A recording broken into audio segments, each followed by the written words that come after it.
Good afternoon and welcome to the Midday News. I am Olubomi Ajiboye Agwola. The federal government has denied any increase in the pump price of premium motor spirits, popularly known as petrol, despite the hike in the cost of the commodity across the country. The Minister of State for Petroleum Resources, Chief Timothy Silva, in a statement issued by his aide, Horatius Igwa, in Abuja, said President Muhammadu Buhari has not approved any price increase for petrol. The minister explained that there is no reason for the president to renege on his earlier promise not to approve any increase in the price of PMS at this time. He further explained that President Buhari is sensitive to the plight of the ordinary Nigerian and would not want to cause untold hardship on them. The minister added that the government will not approve any increase in the price of PMS secretly without the due consultation with the relevant stakeholders. Meanwhile, Nigerians have bemoaned the persistent petrol scarcity in the country, calling on the federal government to find a lasting solution to it. Those who spoke with Osbc News against the backdrop of the fuel scarcity, coupled with the hike in the price of the commodity, maintained that it is much better for the government to implement subsidy removal and ensure availability of the product to save Nigerians from further hardship. Oluchi Amoda reports. For several months now, Nigerians have been facing untold hardships as a result of the fuel crisis that seem to have defied all known solutions, going by the blame game between the Nigerian National Petroleum Company Limited, NNPCL, and the Independent Marketers Association of Nigerians. The premium motor spirit, popularly known as petrol, is not only scarce, but is being sold at exorbitant prices. It was observed in some filling stations visited by Osbc News in Ejigbo local government area of Osun State, as well as in Osogbo, the Osun State capital, that the few stations among the independent marketers that have petrol pegged the price between 290 naira and 300 naira. While there were long queues in one of the few stations belonging to the major marketers, where pump price was pegged at 190 naira per litre. The federal government had announced that it may begin a gradual removal of the petrol subsidy from April this year, about 3 months ahead of the initial plan to effect a complete stop to the expenditure head. Nigerians have, however, advised the government to find a lasting solution to the lingering fuel crisis. In their separate reactions, Mr. Tunde Bello, Mr. Sunday Oyelade, and Mr. Aresa Inyoda stated that government should be decisive about the implementation of whatever action it plans taking, as long as it would lead to the availability of the product in the country. The government is shouting they want to remove subsidy. If they want to remove it once and for all, that if we make it the commodity available, it will be better. Let them do the needful once and for all. Instead of giving us problem today, problem tomorrow, problem, let them do the needful once and for all, so that we'll be comfortable. I'm not happy because they have told us that this thing will be hike in some areas or sometimes. But it is unfortunate to hear that since 3 days ago, that the petroleum subsidy rise from almost 200 naira to 290.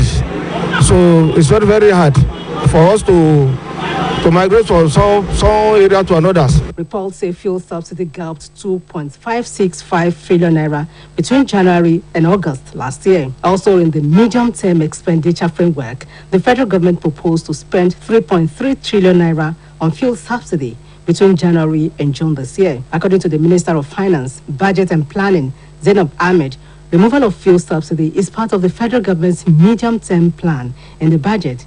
She, however, said that the challenge was how to go about removing the subsidy. Oluchi Amuda, Osbc News. The Central Bank of Nigeria has commenced punitive measures on commercial banks by fining them 1 million naira per day for each box of new naira notes they refused to pick and disburse to their customers ahead of the 31st of January 2023 deadline. The management of the Apex Bank made this known during a sensitization program organized for Osun Market women at Ayegbajo Market to acquaint them with the new naira notes of 200 naira, 500 naira, and 1,000 naira. Speaking at the event, the Deputy Director, Research of the CBN, Adeleke Adelokun, disclosed that CBN had printed enough new naira notes. However, banks refused to pick them up.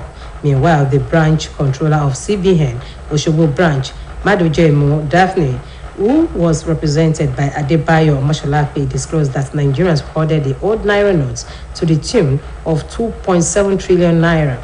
The Central Bank of Nigeria has insisted that the old naira notes of 200 naira, 500 naira, and 1,000 naira will cease to be legal tender after January 31st. The National Population Commission has assured Nigerians that it will conduct a more credible exercise in the 2023 population census with the aid of available technology. The chairman of the commission, Nasir Kwara, who gave the assurance while speaking to journalists after a meeting with President Muhammadu Buhari at the Presidential Villa, Abuja, added that technology would make it difficult for anyone to manipulate the exercise. Kwara said the commission will be making use of cutting-edge technology, including global positioning system and satellite images, noting that every building in the country has already been coded for the exercise.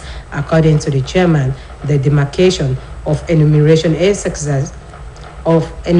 areas had been completed, affirming that the exercise proper will take place between late March and early April this year. Minister of State for Labor and Employment Festus Keyamo has headed for the court over the recent allegations of fraud leveled against the People's Democratic Party presidential candidate Alhaji Atiku Abubakar.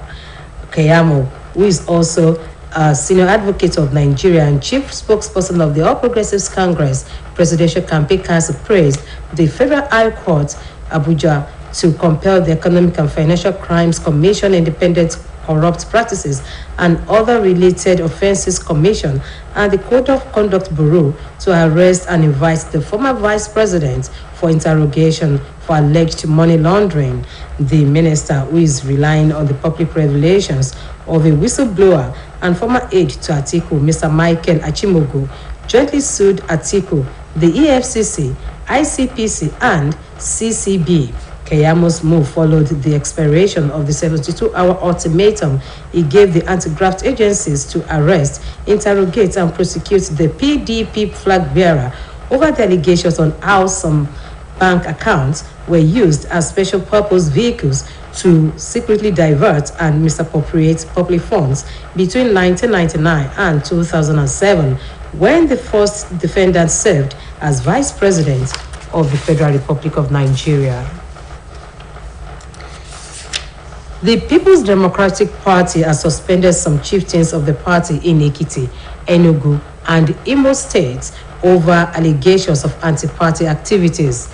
The party, in a statement by the National Publicity Secretary of the PDP, Debo Olugboagba, disclosed the suspension of the party chieftains from Ekiti, comprising Emiola Jennifer, Ajayi Samuel, Olayinka Olalere, Akirele, Oluyinka, and Fayose Oluwajomiloju.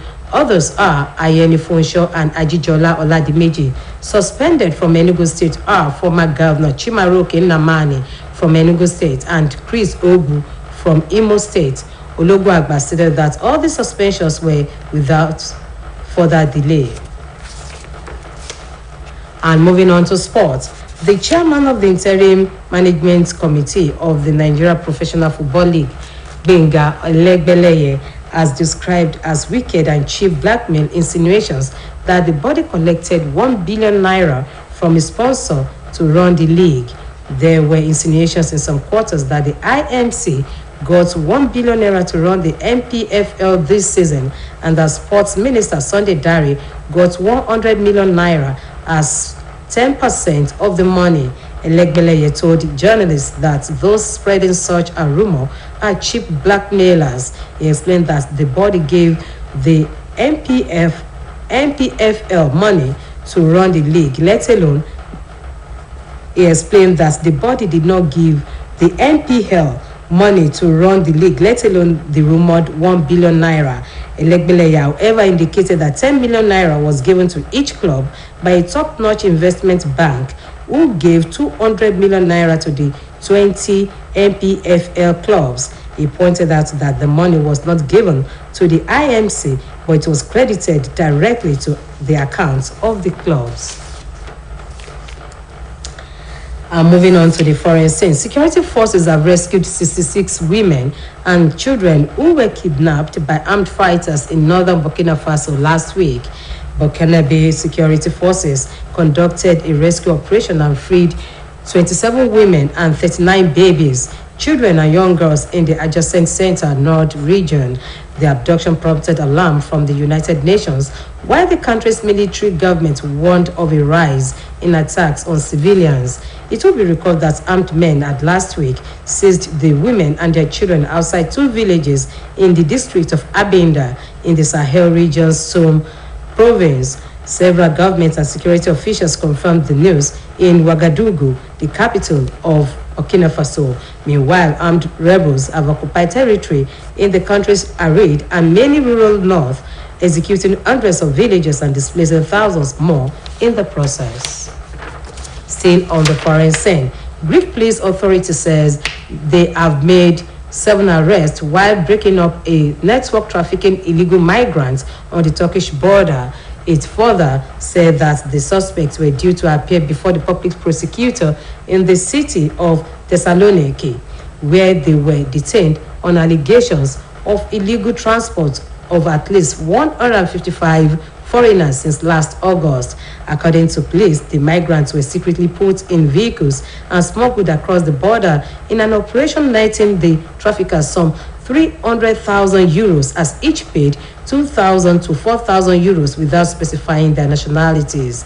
Thessaloniki is some 300 kilometers from the Turkish border, is a regular conduit for migrants fleeing conflict and poverty and to seek asylum in the European Union. Since taking office 4 years ago, Athens' conservative government has reinforced its land and sea borders with Turkey in a bid to stem illegal arrivals. And that ends the Midday News on Osbc TV. It was edited by Adebari Ejimakide. Do join us at 5 for the evening news. Good afternoon.